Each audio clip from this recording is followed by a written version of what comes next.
Cordial saludo para todas y para todos, sean bienvenidos a esta nueva aventura educativa donde hablaremos sobre el impulso nervioso, especialmente la sinapsis.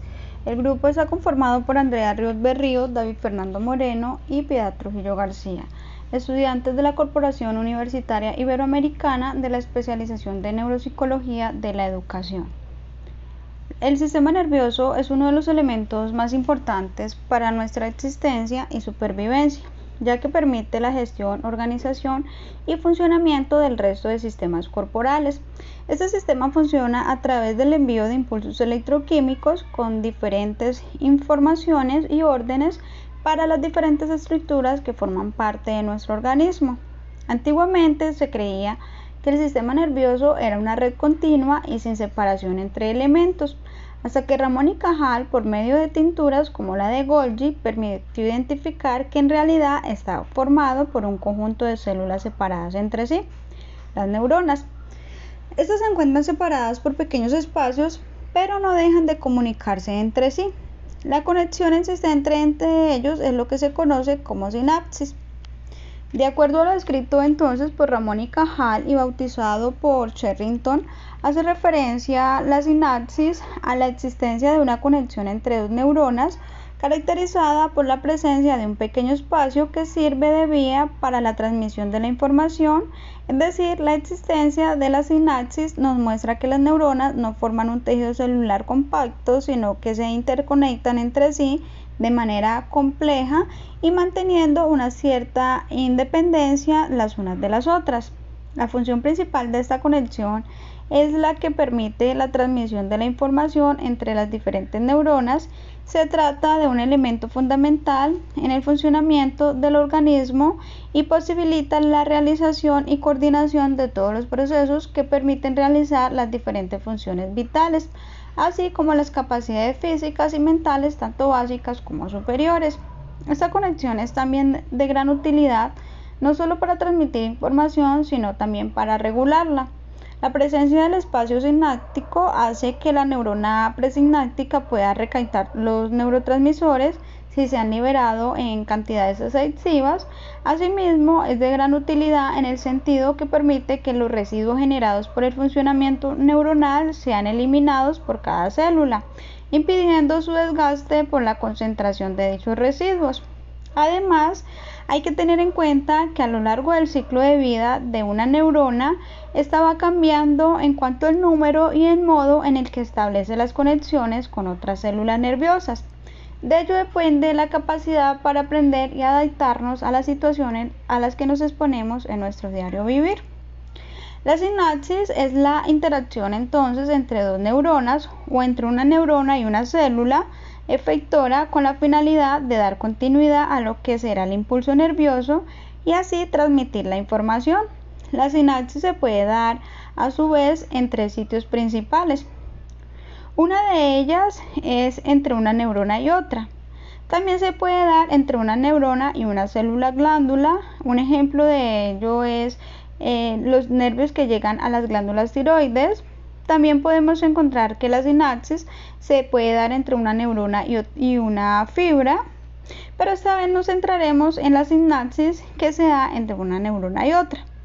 Veamos propiamente cómo se conforma la sinapsis entre dos neuronas. En una primera instancia tendremos a una neurona que se encargará de transmitir la información o llevar el impulso nervioso a lo que será a la otra neurona. Esta neurona llevará el nombre de neurona presináptica o neurona emisora, y la neurona que se encargue de recibir la información va a recibir el nombre de neurona postsináptica y esta actuará como la neurona receptora o la célula receptora. Cuando hablamos de los tipos de sinapsis no podemos hacer referencia a uno solo, ya que encontramos diferentes clasificaciones y tipologías en función de diferentes parámetros, como por ejemplo en el lugar que se genera la conexión con otra neurona o el tipo de elemento que circula entre ellos o también según lo que transmite. encontramos la sinapsis eléctrica, donde existen canales directos que transmiten iones de célula a células, y son las sinapsis menos frecuentes y que solo existen en algunos órganos como el corazón e hígado. En este tipo de sinapsis la información se transmite directamente a nivel eléctrico al influir directamente los iones entre el componente pre y postsináptico. No tienen versatilidad, ya que su actuación no permite que una neurona inhiba la acción de otra. En este tipo de sinapsis existe en realidad un contacto entre neurona pre y postsináptica a través de la unión de gap o los canales formados por proteínas. Existe también la sinapsis química, en la cual se trata dentro de nuestro organismo la de mayor presencia. En esta la sinapsis, la información se transmite de forma química a través del envío por parte de la neurona presináptica de diferentes neurotransmisores que la neurona postsináptica capta mediante diferentes receptores, cuya acción genera una alteración en forma de potencial excitatorio o inhibitorio a nivel postsináptico, que puede terminar o no con la generación de un potencial de acción por parte de la neurona postsináptica. Son sinapsis versátiles, puesto que algunas neuronas pueden inhibir la acción de otras dependiendo de que se active, y no existe un contacto físico entre ambas neuronas. Para que siga pasando información en las neuronas presinápticas hay una vesícula que contiene sustancias químicas llamadas neurotransmisores. En la neurona postsináptica existen unos receptores que captan esas sustancias químicas, y el potencial de acción, cuando llega al botón sináptico, abre canales de calcio y se centra el calcio en la célula. El calcio introducirá al neurotransmisor en el espacio sináptico mediante un mecanismo denominado exocitosis, y la sinapsis entre dos neuronas se denomina sinapsis interneuronal. La sinapsis, por el contrario, si tiene conexión, se establece entre una neurona y otra, o una fibra muscular. Se estaría hablando de una sinapsis mioneural. Existe también la sinapsis de tipo mixto, las cuales son muy escasas y tienen dentro del punto de contacto dos zonas, unas químicas y otras eléctricas. Otra manera de clasificar la sinapsis es según el efecto. Se encuentra sinapsis excitatoria, la cual facilita que la neurona postsináptica realice un potencial de acción y se continúe la transmisión del mensaje al generar la despolarización de su membrana. También está la sinapsis inhibitoria. En este caso, la actuación o activación de este tipo de sinapsis dificulta la aparición de un potencial de acción al hiperpolarizar la célula postsináptica. Se hace más difícil que la información se transmita a través de la neurona postsináptica hacia otras conectadas con ella. De acuerdo al lugar de conexión, se clasifican en axónicas, axodendríticas y axosomáticas. Las sinapsis axodendríticas se dan entre el axón de la neurona presináptica y las dendritas de la neurona postsináptica. Generalmente tienen efectos excitatorios. La sinapsis asomática, en este tipo de sinapsis, el axón de la neurona presináptica se conecta con el soma o el núcleo de la postsináptica y generalmente tiene efectos inhibitorios en la segunda. Y también tenemos la sinapsis axónica. En este tipo de conexión suele darse de manera que se ejercen efectos moduladores a la hora de que una neurona libere determinadas cantidades de neurotransmisores hacia otra, y se produce una conexión entre axón de la neurona presináptica y la postsináptica, alterando la posibilidad de que ésta libere determinadas cantidades de neurotransmisores a una tercera con la que se conecte por otra vía. Ahora vamos a explicar el potencial de membrana, el cual es una pieza fundamental para que exista conexión entre neuronas. Este potencial es una carga eléctrica resultante de la interacción de iones de sodio y de potasio que entran y salen a través de la membrana celular. El valor de esta carga suele estar entre los menos 60 y menos 70 milivoltios en reposo. Sabemos que existe una gran concentración de átomos de potasio en la zona intracelular, generando una carga negativa y un gradiente que impulsa a estos iones a salir de forma pasiva por ciertos canales en la membrana. mientras que en el medio extracelular existe una alta concentración de átomos de sodio, generando un gradiente y una carga positiva, impulsando a los átomos de sodio a entrar en la membrana celular. Esta interacción es la que genera el potencial de membrana. Y si esta interacción se mantuviera de forma natural, el potencial de membrana se vería afectado, ya que las cargas serían totalmente diferentes. Para eso existe la bomba de sodio-potasio, la cual explicaremos más adelante, y que se encarga de mantener este equilibrio y los gradientes de concentración. Ahora bien, el potencial de membrana puede tener tres estados diferentes: polarizado, cuando el potencial de membrana se encuentra en equilibrio alrededor de los menos 60 milivoltios; despolarizado, cuando se aumentan las cargas positivas y se genera el potencial de acción; e hiperpolarizado, cuando se aumentan las cargas negativas, dificultando la generación de este potencial de acción. Habíamos mencionado que la bomba de sodio-potasio es muy importante para mantener el equilibrio en el potencial de membrana, así como restaurar los gradientes de concentración de sodio y de potasio.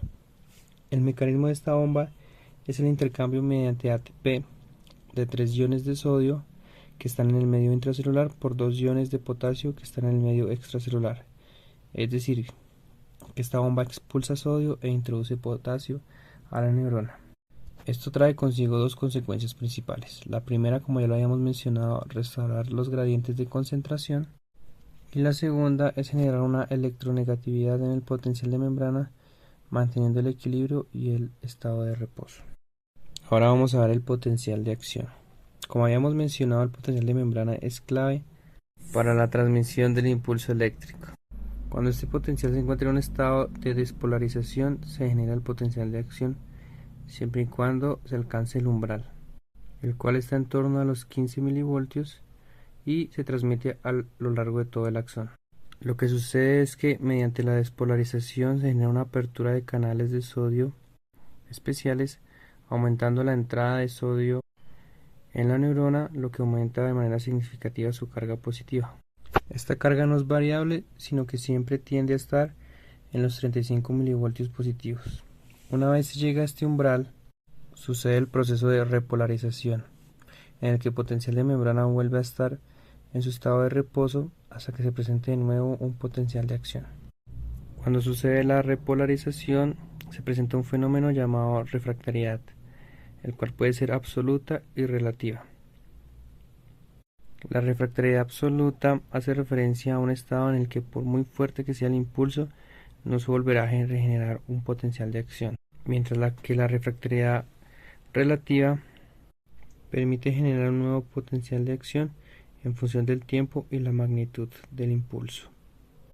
Esto permite que se generen diferentes tasas de disparo a lo largo del axón. Para finalizar, es importante mencionar que este potencial inicia en la zona de disparo cerca a la raíz del axón y se transmite a lo largo de este de manera unidireccional. También sabemos que cuando el axón está recubierto por mielina, se produce un efecto túnel que permite saltarse ciertos tramos del axón, lo que conlleva una mayor velocidad en la transmisión. Respecto a la ley del todo o nada, esta plantea que cuando se aplica un estímulo a la membrana de la neurona, responde abriendo canales de sodio, pero existe una cierta cantidad de cargas que deben entrar para que ésta empiece a abrir otros canales. Esta cantidad se conoce como umbral si un estímulo es capaz de lograr que entre una cantidad igual o mayor al umbral de sodio de la membrana. Reaccionará todo y al máximo, haciendo que paulatinamente el potencial de acción ocurra en toda la membrana. Pero si el estímulo no alcanza a mover carga hasta el potencial umbral de la neurona, no generará un potencial de acción o un estímulo subumbral. En la figura observamos el potencial de acción con sus dos ondas, una despolarizante, es decir, ascendente, y otra repolarizante o descendente. Los canales de sodio y de potasio se ilustran abiertos y cerrados de acuerdo al momento del potencial de acción que éste está atravesando. Esto se podría comparar con un arma de fuego, ya que al apretar el gatillo existe un espacio en el que éste se moverá, pero no provocará que la bala salga. Pero si alcanza el umbral o límite de la bala, saldrá con toda su potencia y velocidad, sin importar si el gatillo se aprieta despacio o fuerte. En lo que respecta a la sumación espacial y temporal, básicamente tenemos que la neurona posináptica suma o integra todas las señales inhibitorias y excitatorias que recibe y decide si disparar o no un potencial de acción. La integración de potenciales posinápticos que ocurren en diferentes lugares pero casi al mismo tiempo se conoce como sumación espacial, mientras que la integración de potenciales posinápticos que ocurren en el mismo lugar pero en momentos ligeramente diferentes se le llama sumación temporal. Por ejemplo, supongamos que en dos diferentes dendritas de la misma neurona posináptica se producen sinapsis excitatorias como se muestra en la siguiente imagen. Ninguna de las dos sinapsis puede producir un potencial excitatorio posináptico lo suficientemente grande como para llevar el potencial de la membrana al umbral en el axónico o lugar donde se dispara el potencial de acción. En la imagen lo podríamos ver en el recuadro. Sin embargo, si ambos potenciales excitatorios posinápticos se produjeron al mismo tiempo, podrían sumarse para llevar el potencial de la membrana hacia el umbral.